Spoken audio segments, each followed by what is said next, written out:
Thunder rolled across the horizon as Thomas Zachary stood alone before the freshly dug grave, his calloused hand gripping the brim of his worn leather hat while the cruel Montana wind whipped at his duster. The year was 1878, and at 34 years of age, Thomas had just buried his wife of 12 years, leaving him alone with 3 children who hadn't smiled since their mother took ill with fever 3 weeks prior. "Papa!" A small voice called from behind him. Thomas turned to see his eldest, 8-year-old Sarah, standing there holding the hands of her siblings 5-year-old Jacob and 3-year-old Emma. Their faces were pale against the backdrop of the vast, unforgiving prairie that surrounded their modest homestead. Thomas cleared his throat, forcing strength into his voice. "Time to head back to the house, children." The walk back to their cabin was silent save for the whistling wind. Their home, once warm and filled with Martha's laughter and singing, now seemed hollow and cold. Thomas ushered the children inside, his movements mechanical as he prepared a simple supper of beans and cornbread. The children ate without speaking, and when it came time for bed, Thomas tucked them in with awkward gentleness, his large hands struggling with the delicate task that had always been Martha's domain. In the quiet darkness of his own room, Thomas finally allowed his composure to crack. Silent tears streamed down his weathered face as he stared at the empty side of the bed. How was he supposed to raise 3 children alone? How could he mend their broken hearts when his own was shattered beyond repair? Morning brought no answers, only the harsh reality of chores that wouldn't wait for grief. Thomas moved through his routine like a ghost feeding the livestock, repairing fences, chopping wood. The children followed his example, going through their days with quiet efficiency. Sarah took on her mother's household duties without being asked, while Jacob silently collected eggs and Emma trailed after her siblings with vacant eyes. Weeks passed in this manner. Spring surrendered to summer's heat, and still, no laughter filled their home. Thomas watched his children fade like wildflowers in drought, powerless to revive them. "Mr. Zachary?" The voice startled Thomas from his work. He'd been so lost in thought he hadn't heard the approaching wagon. Standing at the edge of his property was Pearson Fletcher, the town's schoolteacher. She clutched a basket in her hands, her burgundy dress standing out against the golden prairie grass. "Miss Fletcher," Thomas acknowledged with a nod, setting down his hammer.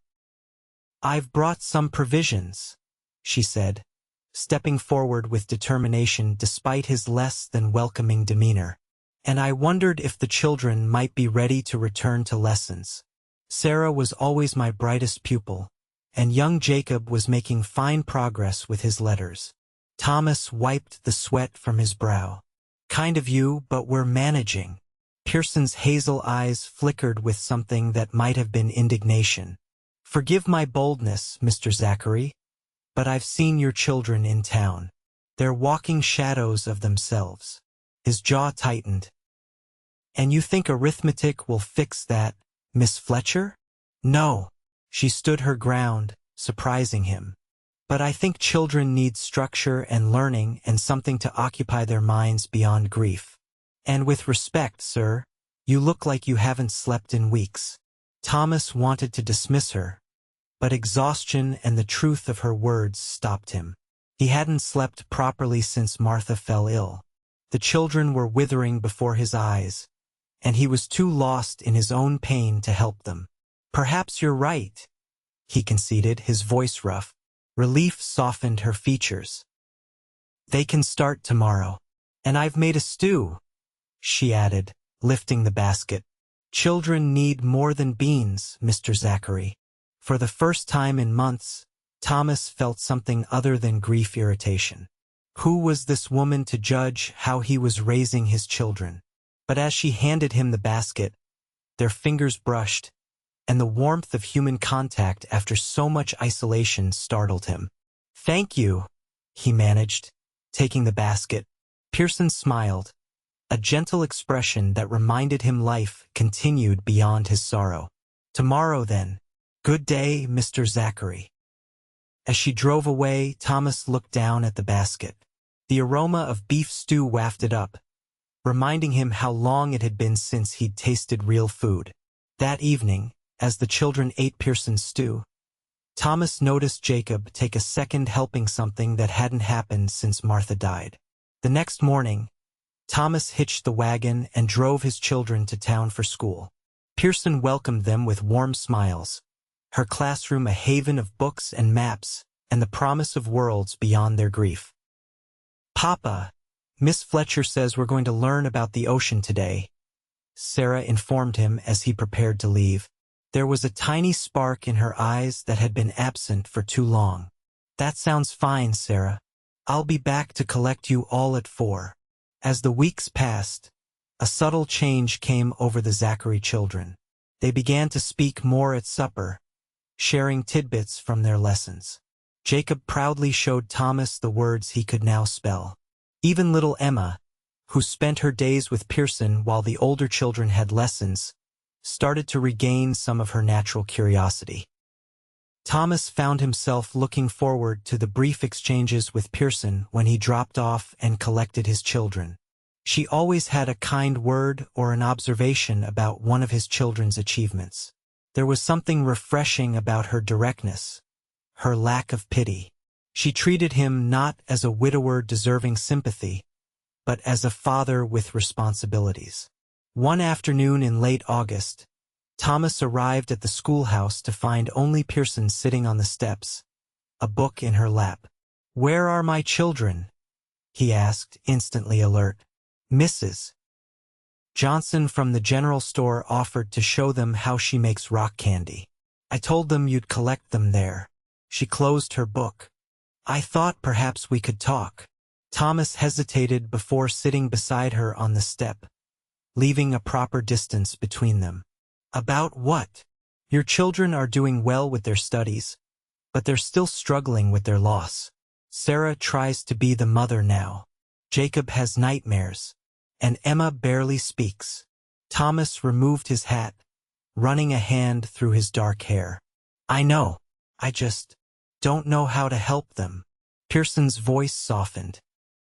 "Children need to be children, Mr. Zachary.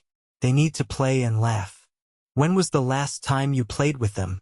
The question struck him like a physical blow. Martha had been the playful one, always ready with a game or a story. Thomas had been the provider, the protector. He couldn't remember the last time he'd done more than work alongside his children. "I'm not sure I know how anymore," he admitted, his voice barely audible. Pearson surprised him by touching his arm lightly. "Then perhaps that's where we should start." That Sunday, Pearson arrived at the Zachary homestead with a picnic basket and a determined expression. Thomas had reluctantly agreed to her visit, swayed by the fact that Sarah had asked repeatedly when Miss Fletcher might come by. "Children need sunshine and games as much as they need lessons," Pearson declared as she spread a quilt beneath a cottonwood tree. She'd brought fried chicken, apple pie, and a ball made of tightly wound yarn. After they ate, Pearson organized a game of catch that gradually dissolved into laughter as Thomas, unaccustomed to such play, missed easy throws and made exaggerated dives for the ball. The sound of his children's giggling was like rain after drought, transformative and precious. Emma, who had been clinging to Sarah's side for months, suddenly ran to Thomas with arms outstretched. "Catch me, Papa," she demanded, her face alight with joy. Thomas swept her up, spinning her until she shrieked with delight. Over her head, his eyes met Pearson's, and the gratitude he felt must have shone on his face because she smiled warmly in return. That evening, as Thomas tucked the children into bed, Jacob asked, "Can Miss Fletcher come again tomorrow? She has school to teach, son, but perhaps next Sunday." "She makes things better," Sarah said quietly, "like Mama used to." Thomas felt his heart constrict, but not entirely with pain. "Yes, she does." The next morning, Thomas found himself taking extra care with his appearance before driving the children to school. He'd trimmed his beard and worn his good shirt, a fact that didn't escape Sarah's notice. "You look nice, Papa," she said with a smile that reminded him so much of Martha it hurt. When they arrived at the schoolhouse, Pearson was outside ringing the bell. Her eyes widened slightly when she saw Thomas, and he could have sworn a blush colored her cheeks. "Mr. Zachary," she greeted him. "Children, go on inside. We're starting with geography today." As the children scampered off, Thomas cleared his throat. "Miss Fletcher, I wanted to thank you for yesterday. It was good to hear them laugh again." Pearson's smile was radiant. "It was good to hear you laugh too, Mr. Zachary." "Thomas," he corrected. "Please call me Thomas." "Then you must call me Pearson," she replied, her eyes meeting his with a warmth that made his pulse quicken. "Pearson," he said, testing the name.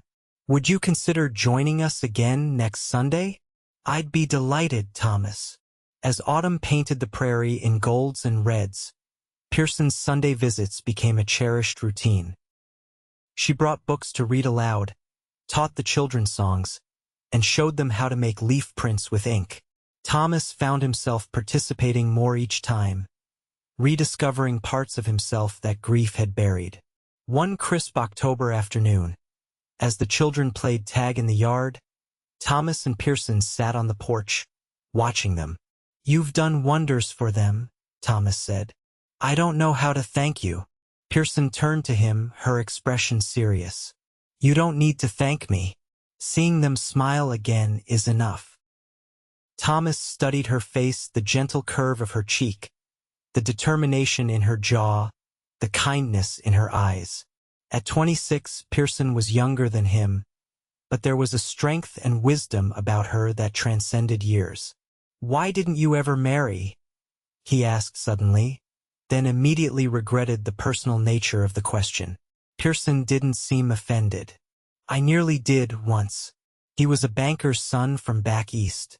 But then I came west to teach, and I discovered I loved my independence too much to give it up for a man who expected me to be nothing more than his wife." "Martha was never just my wife," Thomas said quietly. "She was my partner, my best friend." Pearson's eyes softened. "She must have been a remarkable woman." "She was.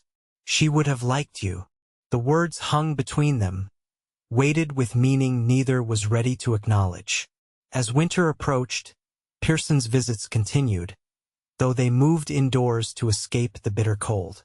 She taught Sarah to bake bread, helped Jacob construct a wooden sled, and showed Emma how to make paper dolls. Thomas found himself watching her more and more, noticing the graceful way she moved, the patience she showed his children, the quiet strength that defined her. One evening after the children were asleep, Thomas and Pearson sat by the fire, talking late into the night. She told him about growing up in Ohio, about her father who'd encouraged her education when many thought it wasteful for a girl, about her dreams of someday starting her own school. "You're quite extraordinary, Pearson Fletcher," Thomas said, his voice low and warm. She looked down, a small smile playing at her lips. "I'm simply doing what I believe in. Few people have such conviction." When she looked up again, the firelight illuminated unshed tears in her eyes. "Thomas, I should tell you something." Alarm flickered through him. "What is it?" "I've been offered a position at a larger school in Helena. The pay is better, and they're building a new schoolhouse with proper equipment." Thomas felt as though the floor had dropped from beneath him. "When would you leave?" "After Christmas. Term starts in January." She twisted her hands in her lap. "I haven't given them my answer yet." Relief washed through him. "Don't go," he said, the words escaping before he could consider them. "Thomas, the children need you." He paused, gathering his courage. "I need you." Pearson's eyes widened, and for a moment, neither spoke. The crackling fire filled the silence between them. "I care deeply for your children," she said finally, "and for you, but I don't want to be just a substitute for what you've lost." Thomas shook his head. That's not what you are. You've helped us find our way back to life, but you've also carved your own place in our hearts. In my heart. She stood abruptly, moving to the window. Outside, snow was beginning to fall, blanketing the world in silent white. I need time to think, Thomas. This isn't a decision to make lightly. He rose and joined her, careful not to stand too close. I understand.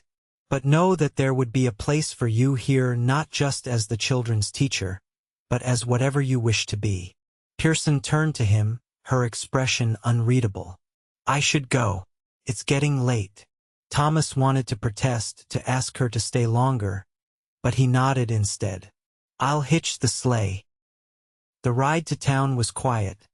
The only sound the jingling of the sleigh bells and the soft huff of the horse's breath in the cold air. When they reached the small house Pearson rented near the schoolhouse, Thomas helped her down from the sleigh, his hands lingering at her waist a moment longer than necessary. Good night, Thomas, she said, her breath forming clouds in the frosty air. Good night, Pearson. As December progressed, Thomas found himself counting the days until Christmas with growing anxiety. Pearson continued her Sunday visits, but there was a new tension between them, unspoken questions hanging in the air. The children sensed it too, their eyes darting between the adults with confusion. Is Miss Fletcher going away? Sarah asked one night as Thomas tucked her in. I don't know, sweetheart, he answered honestly. Sarah's face crumpled. But she can't. She's part of our family now. The words echoed in Thomas's mind long after Sarah had fallen asleep. Pearson had indeed become part of their family, the center of it in many ways. The thought of losing her was unbearable. The day before Christmas Eve, Thomas rode into town alone. He had gifts to collect for the children, but he had another purpose as well. He found Pearson at the schoolhouse, decorating a small tree with paper ornaments. Thomas, she said, surprise evident in her voice. I wasn't expecting you today. He removed his hat, suddenly nervous. I needed to speak with you before tomorrow.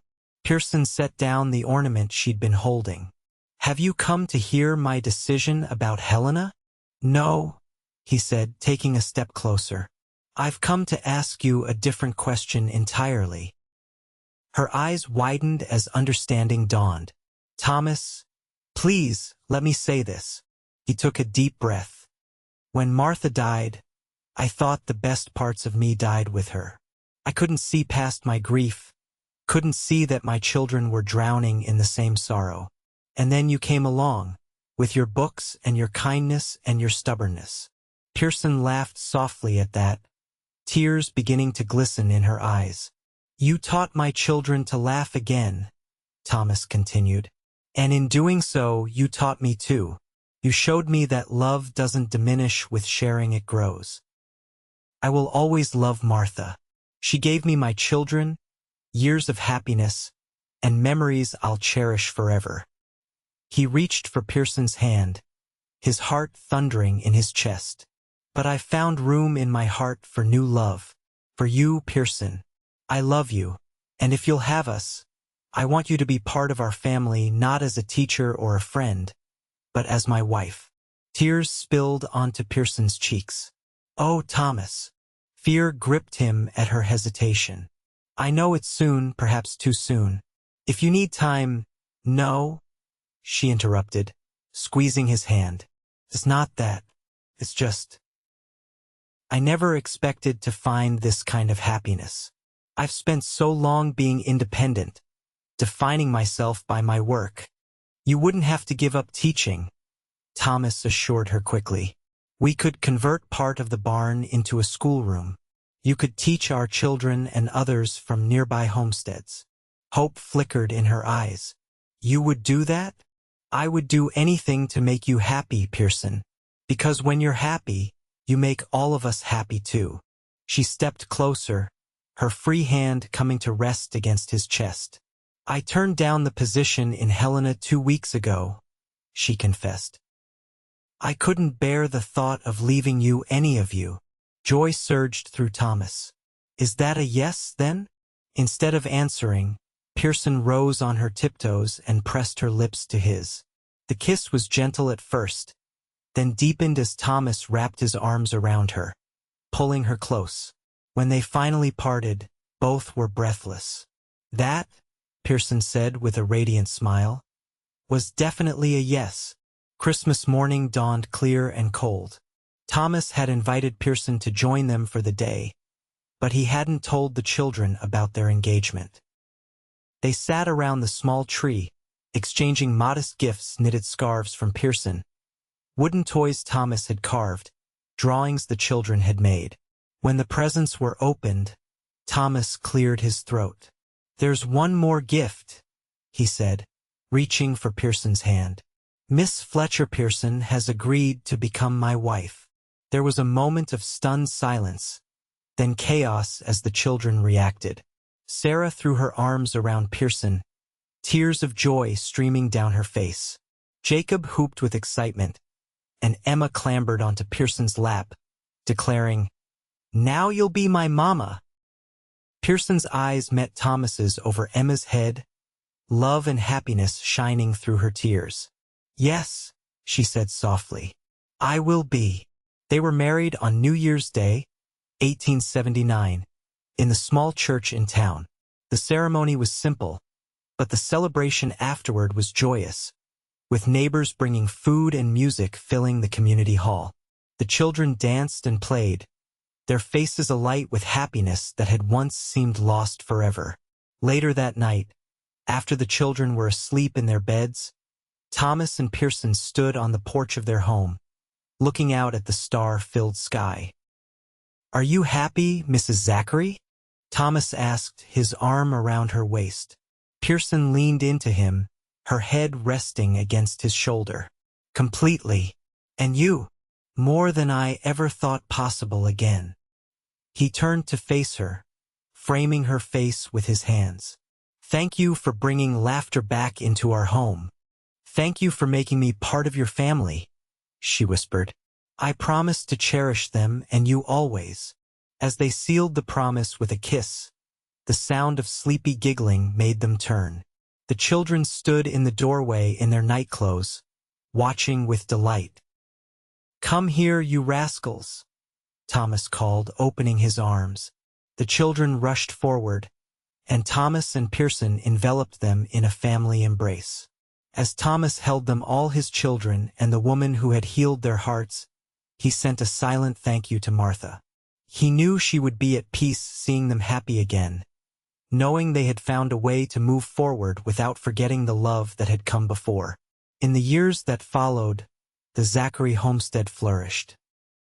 Pearson converted part of the barn into a schoolroom as Thomas had promised, teaching not only their children but others from miles around. Their home became known for its warmth and laughter, a gathering place for neighbors and friends. The following spring, Pearson told Thomas she was expecting a child. The news brought fresh joy to their family, with the children eagerly anticipating a new brother or sister. When Daniel Thomas Zachary was born in November, his arrival was celebrated with the same love that had healed their family once before. And on quiet evenings, when the children were sleeping and the house was still, Thomas would often find Pearson sitting by the window, a book in her lap and contentment on her face. In those moments, he knew with certainty that love was not a finite resource to be used up and mourned, but an endless wellspring that could sustain a family through even the darkest times. On the 5th anniversary of their marriage, Thomas presented Pearson with a handmade album filled with drawings the children had created, chronicling their life together. The final page held a family portrait, Thomas and Pearson surrounded by their 4 children, their faces bright with the laughter that Pearson had taught them to find again. "For the woman who gave us back our joy," Thomas had written beneath it. "Our family is complete because of you." Pearson's eyes shimmered with tears as she traced the faces in the portrait. "Not complete," she whispered, taking his hand and placing it over her stomach. "Growing." Thomas's face lit with wonder, and as he gathered her in his arms, the sound of children's laughter drifted through the open window, a melody of happiness that had once been lost, but was now the heartbeat of their home.